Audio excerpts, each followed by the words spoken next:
are sort of treated as like equal part heavyweights, whereas I went to her album listening on last week, and the album wasn't quite done yet, and it was fine, but it was supposed to come out at midnight, and it was great. It was way better, in my opinion, than everything else I had heard that Kanye had been putting out so far. And then it wasn't released because he was still working on the album. And I mean, I know that that's his thing, and he's eccentric, and we, forgive it a million different ways, but there was just so much like silence and meekness, like in the way that she was kind of being marketed, and there was so much pressure I was seeing online in the conversation about her, as if, unless he signed off on it, this album wasn't capable of being good. Like he was working on it on the plane, and the whole narrative ultimately was about him. And actually the version of the album that came out versus the one I heard, I didn't think was as good. The one that he was like nitpicking with. But anyway, and there were some songs that were a little bit, I don't know if I'm reading into it, but there were a few songs that were not as outspoken seeming as the ones I had heard. But anyway, I'm digressing a little bit, but I think there's just a very different kind of visibility that she has, and she's somebody who was made famous by like doing this like very like erotic dance in one of his music videos. That's sort of what catapulted her star. But she's an incredible singer, incredible songwriter. She's a great rapper, and she's a great. She's just all around rock star, but is still seen as sort of their little underdog that really Kanye has to push. And I think that's very. There's a lot of different intersectional issues tied up in that, but I think it's a perfect example of exactly the weight that sits on women and women of color's shoulders right now in the music world as far as mainstream attention. It's permission, basically. Right. And this reminded me when a little bit of the sort of the critics phenomena that you've talked about, Stacey, where whose eyes does the art get seen through first? And how does that get interpreted for the rest of the world? Yeah, and this was brought to our attention on social media, which was really fun. So about 2 weeks ago, we dropped, I think it was June 11th, a look at critics in the movie space. And this was just really interesting on a lot of levels, because you want to think about who is curating the word of mouth, right? And so many people go to Rotten Tomatoes to see whether they should watch a film or not. And people have looked at this by gender, but people hadn't looked at it by race, ethnicity. And we always take an intersectional approach to our work. Matter of fact, these numbers are horrible if you look at the Latin charts, which we've done with Latin Billboard Music Week.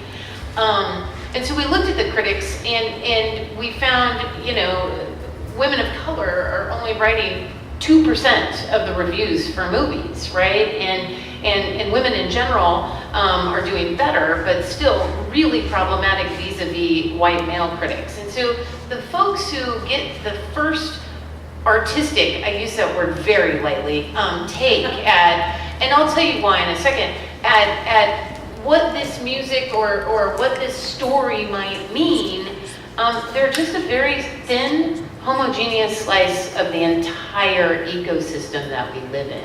And what was really fascinating about that study that no one picked up in the press, across 100 films, the mode or the most frequent number of reviews a person wrote was 1. So we're not talking about experts reviewing movies. We're talking about a hobby, right? And so I think it really becomes important in the music space as well. And to your point, Tina, we are doing the largest economic analysis, because we now have race and ethnicity in a way, and gender evaluated, not only in global categories, but by specific racial and ethnic groups, that we can then match with all the important indicators to really look at this in a sophisticated light. We're going to be dropping the economic analysis, which doesn't exist in film, by gender and race ethnicity, of who's driving the story, in the fall. And then we'll follow up in 2019 with music. And it's really thinking about all the factors going into what sells, not just who is the performer by some sort of average or median. The research has to be as sophisticated as the marketing, the budget, the rollout, the live space, etc. And that's what our team brings to all of these questions. And are you getting, for that deep dive into music, are you getting data from all of the companies and all of the organizations? Is everybody cooperating? Well, some people are cooperating amazingly. All right, who's not cooperating? Call them out. We're very strategic and careful in terms of, but we try to do all and get all of our data independent. We don't want data from other people because we want to be able to speak and do. Well, but for instance, the employers. Well, you're never going to get contracts, and you're never going to get some of the data that that I think would be really advantageous. But online, so much is available, and as we move on to that space, we often make calls to companies and say, "Will you help us?" And they're like, "Absolutely. Our data is better." What we can typically find and mine or buy independently often is better. About a company or a... Or data points in terms of what's selling, what's playing. And so talk to me in 6 months and I'll tell you how that's going. Right, I was focused more on the employment side of it. Well, I leave that to them, right? Because I want to put my data in the hands of consumers that can take action on whether to buy or not buy, right? And to thought leaders that can say, did you know? Because if I really think about the top female artists in music, if they knew how bad this was, I think they'd be mobilized for change. And then change would be created overnight. That's what we saw with Time's Up, which is why it's such an exciting time. How do we get the folks in music to do the exact same thing in a really powerful way on behalf of lifting all voices up? If we can do that, we don't need the economic data, right? Because then we have a demand created at the most powerful level. Right? Adele, Beyonce, Rihanna, Nicki Minaj all marched in and said, give me this information. I want to work with these people. Everything would move. Right, although that does put a big burden on the, in some respects, the most vulnerable, yes, most powerful, but the ones with kind of the most to lose too, right? Well, that's why the inclusion rider was really about white men. It's getting white men to step up who get to fail repeatedly. So if we could get John Legend and Common, right, and these big artists that they too ask for an inclusive list of songwriters and producers, then we're heading in the right direction. So Tina, you are now chairing this Grammy Task Force, which has some level of institutional accountability as part of the mission. And some of this employment data, some of the nominee data, all of that stuff is kind of a part of where you're going with that. Talk about how you kind of cut those swaths and what's going to happen there. So we're just starting, although there's a great deal of urgency, I think that we all feel, and the task force members in particular feel around making some movements quickly, and quickly for the benefit of the Recording Academy itself as an institution, as well as for the industry as a whole. And our media task, we sort of jumped into this, not me, I think, at least I'll speak for myself, not realizing the calendar pressure when we were talking about a show that comes out with a set of awards in February. So we're working very quickly to see what we can do to impact this cycle, award cycle that we're currently in. But, you know, the Academy, and I don't think I'm speaking out of school to say this, you just have only to look at the way it's structured. You know, it's got 12 regional chapters, which made a lot of sense when, you know, there was a very, you know, it's 75 years old, right, as an organization, so that, you know, regional chapters probably made sense for how you reached people 75 years ago. Query whether that's the case now. And where there's, you know, sort of 12 regional structures in certain cities in the country, make a lot of sense when there's music being made kind of everywhere and diversity is everywhere. So it's a very distributed governance structure, all of which explains why you have a very sort of, you know, kind of calcified, I guess is the word I'm looking for, you know, structure, right? That has grown up that way. It hasn't really changed. It is a calcified structure, therefore, that is perpetuating itself. And so it's perpetuating, you know, what it has always looked like for 75 years.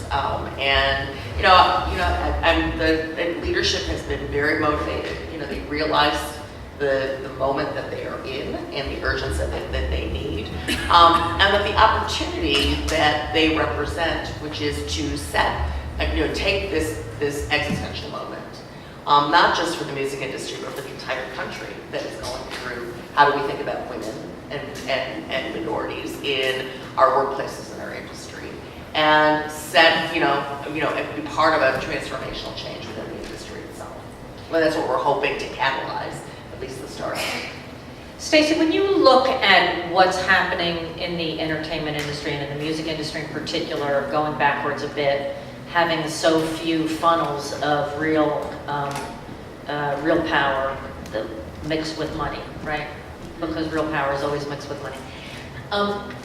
Do you look at any other industries to see where kind of similar sets of problems have occurred and change has come, or do you think that thought leadership in this space is really the key? I mean, where are your models now? Well, I think that's a great question. When we really jumped into this space, we had done all the work for the Gina Davis Institute through 2014, and we realized quickly, on-screen is interesting, but you have to figure out who's making all these decisions. And so we did this big project with the Sundance Institute and Women in Film, and because of that research, which was all on the barriers facing female directors and producers in the film space, we really dove into the financial literature, the tech literature, right, and STEM, and where we saw, surprisingly, it's the exact same mechanisms that are driving inequality.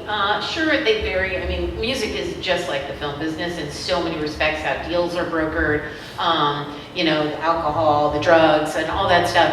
And so, but the barriers, right? I mean, if you really ask what is driving inequality, to Tina's point, it's very similar, right? And so you can look to examples of like +1 on boards and how do you institute +1 in other industries where people aren't thinking about it.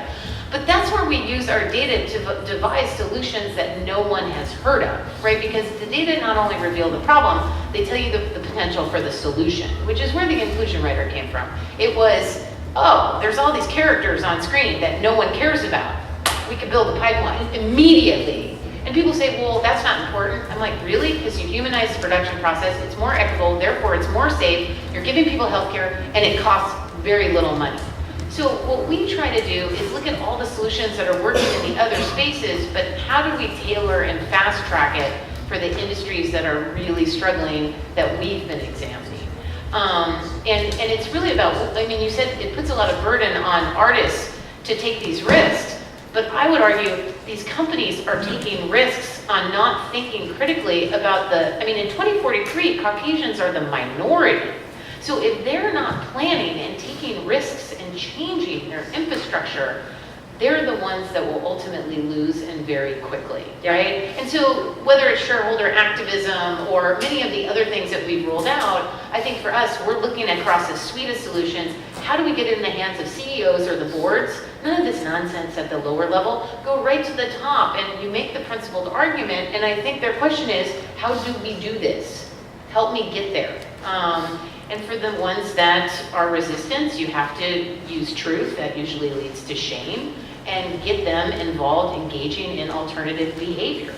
And that's the exciting time right now. We've never seen anything like right now before. Yeah. And I'm hoping music has their Me Too moment, and I hope people come flocking to discuss these issues transparently, because this could change everything very fast. And it's the first time I've had hope in 10 years in working in this space. So I think that, getting as many groups together to work towards a common vision and goal becomes really important right now. Yeah, and it's really smart. Shame actually has a lot to do with this, in terms of progress. I mean, Tina's sitting here because Neil Portnow made a gaffe, a bad one, right? And all of a sudden it highlighted a problem. So it was a tip of an iceberg of a problem. Andrea, talk a little bit about how the media plays a role in shame and what you see in the music space, in music media, because there aren't that many women covering the music industry and covering artists, and where is the accountability, and what have you come up against? Right, I think it's we're also having a bit of an existential crisis with this as well, because when your job is, at least at Noisy, we're kind of simultaneous like reporters and critics. I don't think you can be a good critic if you're not a reporter first. But it's, you know, collectively, it's like, there's been a lot of questions of like, do we report on every single, you know, case that comes out? Are we condoning someone if we do or if we don't, or if, you know, we write something about their record? And I think that sort of raises a bigger question about how are we collectively having these discussions and how much visibility we give to artists. I mean, Stacey, you had just said, you know, when is music going to have its Me Too moment? That's a question I've been hearing since before Me Too, since I started covering this stuff like 2.5 years ago. And it's, I guess in the end, that's sort of what my project that came out in March ended up being about, and people are still asking it. Well, my response to that is, we've already had our Me Too moment. We've had it with R. Kelly for a long time now. We've had it with every rock star you heard sleeping with an underage girl in the 60s. It's normalized and a little bit more out there in public, I think. I don't want to compare it to other industries because that doesn't matter, but it's part of the cultural narrative. It's part of expectation. And I don't think if we have a Me Too moment, it's going to look the same as in other industries. And I think because of the way that the narrative has been crafted, because when these cases have gone public, there's been no or few consequences for them. That it sort of just sets a precedent. And from what I've seen so far with the people who have, you know, had cases that have been made public, like, a lot of them are fine. There's very little accountability, and I think that's something that needs to be looked at much more closely as well. I want to talk, we've got a few minutes left, I want to talk about the sexual misconduct issue, but, you know, can I ask a question? I was just curious, and Stacey and Andrea, and Hillary, you two may have, but which I don't, which is there something about, because your story would be the kind of story like Ronan's, you know, and you know, and Jody's that set off what happened in Hollywood. Your story is like that, and I'm just curious whether you all think there's something different about the way the music industry is, and maybe it's the cultural piece, or maybe, I'm just wondering if power is too distributed, what it is that made it not spark that same thing. I mean, I get that question with the law biz too, and I've got some theories like that, but this isn't a legal conference, so we won't do that, because I think there are things unique about partnerships in business that are different. But I just wonder whether there's something you think about the music industry that makes that, it did go take off right then. Yeah, I think that there's a mindset, to your point, that this is normal, this is expected by men and women. That's the thing. And if we can somehow lift the conversation above music, where are these young women coming from, right? You know, the Hunting Ground had a really powerful impact because high net worth families were sending their kids to these prestigious Ivy League colleges where 1 in 4 or 1 in 5, I don't know the exact number, Tina can correct me, you know, were going off to be sexually assaulted.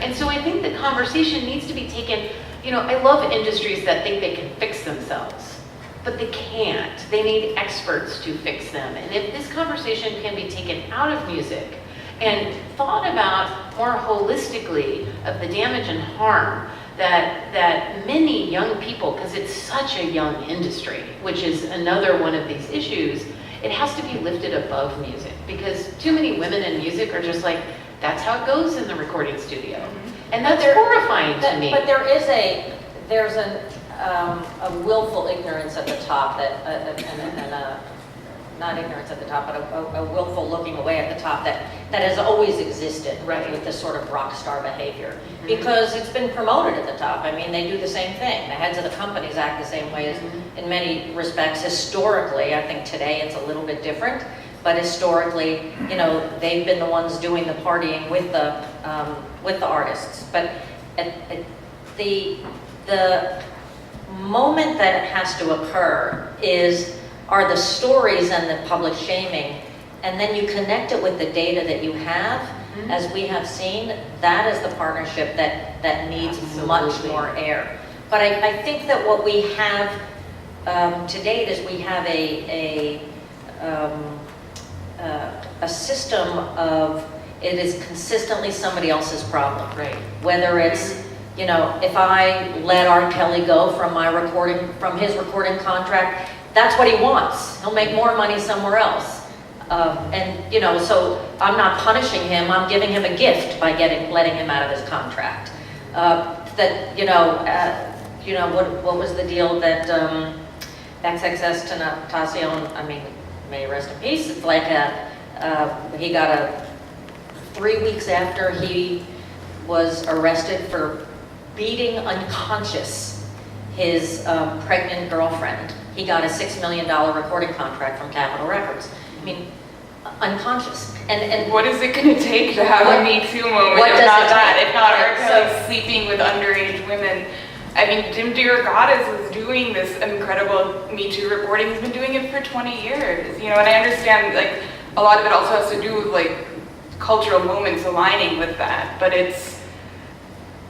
danger is sexy in music. I mean, being a cultural or And whatever then- else aberration is sexy, and there's always going to be an appetite for that taboo, and that's kind of and the way that intersects with marketing and what sells and what works right now is, I think, something that needs to also be considered when we talk about these things. this is, I think, the other phenomenon, and as someone who, and there are others in this room like Carrie, who have fought for artists' speech rights for 17, 18 years. The conflating of an artist's character and their behavior has become out of control. That it has always been, you know, when a hip hopper would talk to me about free speech, it's like they don't get down on James Cagney for, you know, shooting women on screen. That's what I'm doing in my music. That's great. But when you take it out of your music and you do it in real life, all of a sudden you don't get the privilege of free speech. That is behavior, that is not art. And there is not enough accountability, you know, and there are not enough voices to rise up. There has been a lot of good investigative journalism. You've done it. There have been Washington Post exposés of R. Kelly. There have been, you know, multiple stories, and there is not a consistent, aggressive moment here. And that is what is needed. And now that we've got more and more data to back up the discrimination underlying, the economic discrimination underlying the power, and that seems to me a powerful combination. Definitely, I think all of this is a labor issue, I think. And that's why I think, you know, the kind of data that you're providing is so essential, and the kind of work that Mira is doing, and I think we all really need to join forces and try to make some sense of okay, it's a fragmented industry. That doesn't mean we can't get solutions, because that's a mentality from the inside as well. I mean, I think at least a lot of musicians and female musicians whom I've spoken with feel like they're on an island, or not even just musicians, anyone in the industry, because it's like it's the original gig economy, right?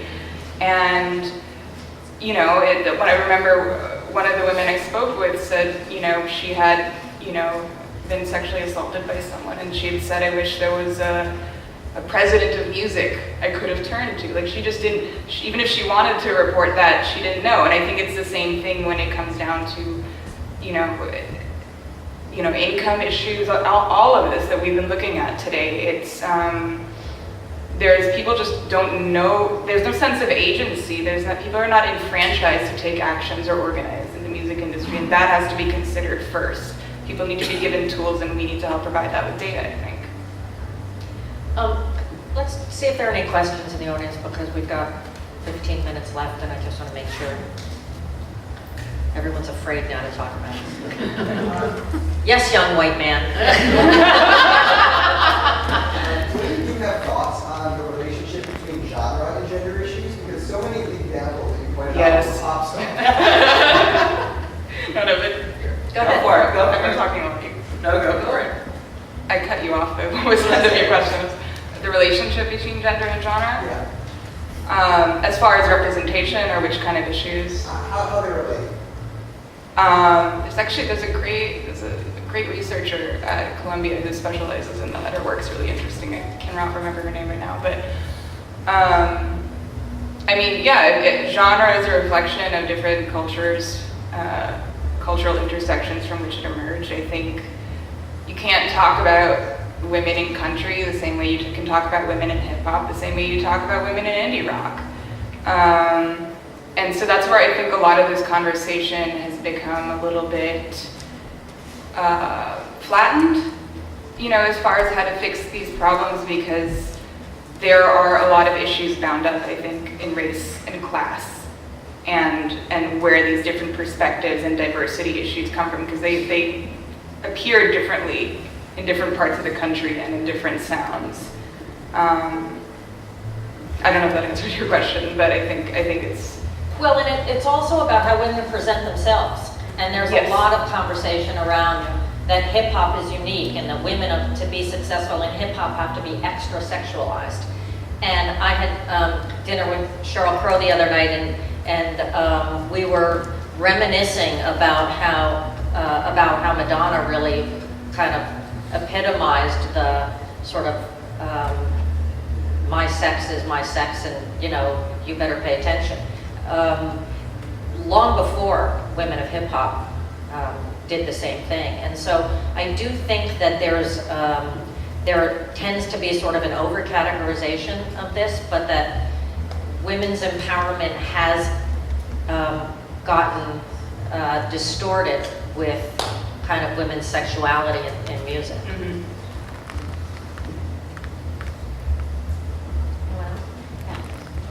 When you think about the discrimination in labor markets, when you think about two, maybe a longer list of suspects, one is customers and the other is intermediaries. And the intermediaries are especially in a position to discriminate when they're power. Now, I guess my question is, with the disintermediation and the explosion in the number of new products and the accessibility of products, might that solve the intermediary problem? But more than that, I guess I want to know, even if it did, is there still another problem that's hard to solve if it's discrimination by customers? There's a lot in that question, but which discrimination are we most concerned about? And is there some relief on the way from technological change? So if I understand the question, I think, I mean, it's an important point, which is, this is an industry, like a lot of industries, that is getting disrupted, separate and apart from the gender issues. It's getting disrupted. The distribution channels, the traditional distribution channels are getting disrupted. I thought Andrea's comment that this is the original gig economy is so fascinating, because now everybody's sort of seeing that and the lack of protections that come when you have that. But this is where the Spotify example is interesting, which is like all of these, as you disrupt the economy and you go to a different method, there's nothing that says that these technological platforms are neutral, because they're really not. You know, they're really not neutral. An algorithm is still programmed by somebody, and it's not necessarily going to be neutral. And we have to recognize that. So just the idea that you can generate playlists, because the consumer public still has to have access. It's got to figure out a way to access the material. And it will gravitate toward things that are easy, that make it easier to access the material. But if things like creating a Spotify playlist or a Pandora playlist is itself discriminatory, which there are a lot of things that suggest that they are. And I had a conversation with somebody at Spotify where I made that point. They were like, oh, you know, we hadn't really thought of it. To my point of having diversity of leadership in the decision-making room, that they hadn't thought about the need to sort of focus on that as they were doing that work. So that if you're continually not doing that, even as you're reinventing the methods, we're going to perpetuate the problem.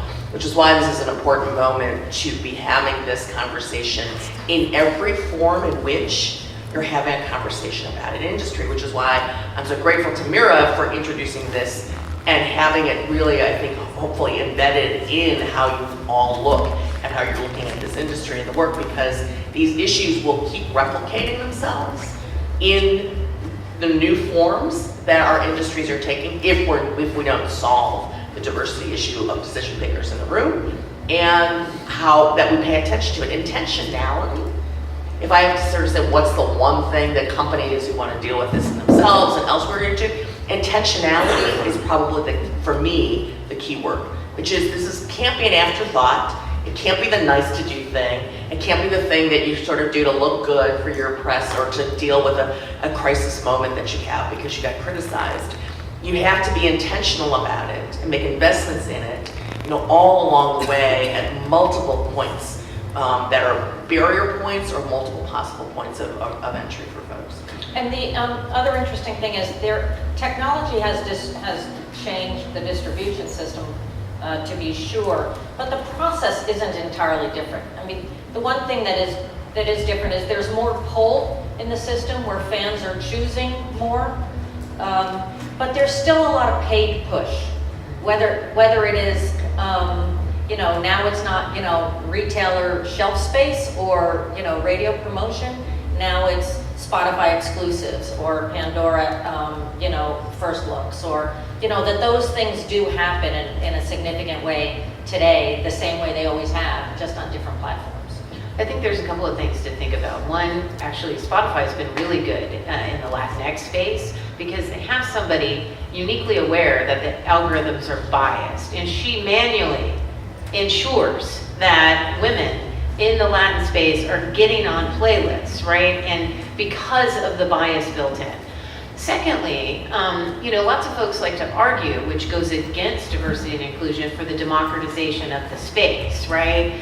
The Wild Wild West, anyone can be on YouTube, anyone can be uploading, etc. It depends on how good you are.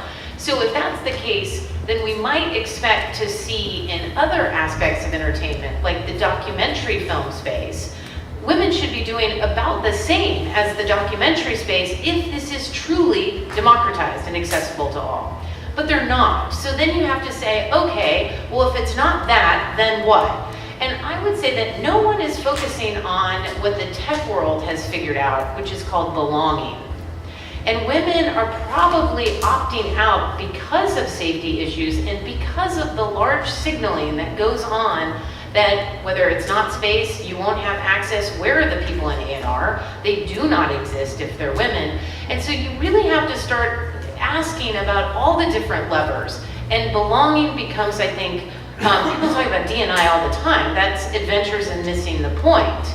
You have to create a system where people can thrive, both economically and in terms of a rich work environment. And that work in tech is really strong. Not that it's translated to Google or any of the other tech companies, but it really suggests how early on, if women sense that just ambience in terms of the cues, let alone more structural issues, they will not stay in that career path. And so I think you have to think critically about all the different lanes that are driving this, whether it's intermediary, initial, or long-term, and have solutions for each lane. And that's largely what the activists haven't done. They haven't then thought about the ecosystem and how to address all the layers. I think, sorry, I just had one more quick thing I wanted to add to that. I think when you're also thinking about how technological disruption is affecting this, there is a sense of, the middleman's being removed, and so more people have more access to making music and technology, spreading it to people. One thing I think that's thought about less is also how that technology is reshaping music's workforce. One of the findings of this report I put out that I consulted with Alan about as well was the way that the self-employed workforce had changed among musicians and studio and recording artists over a 10-year period from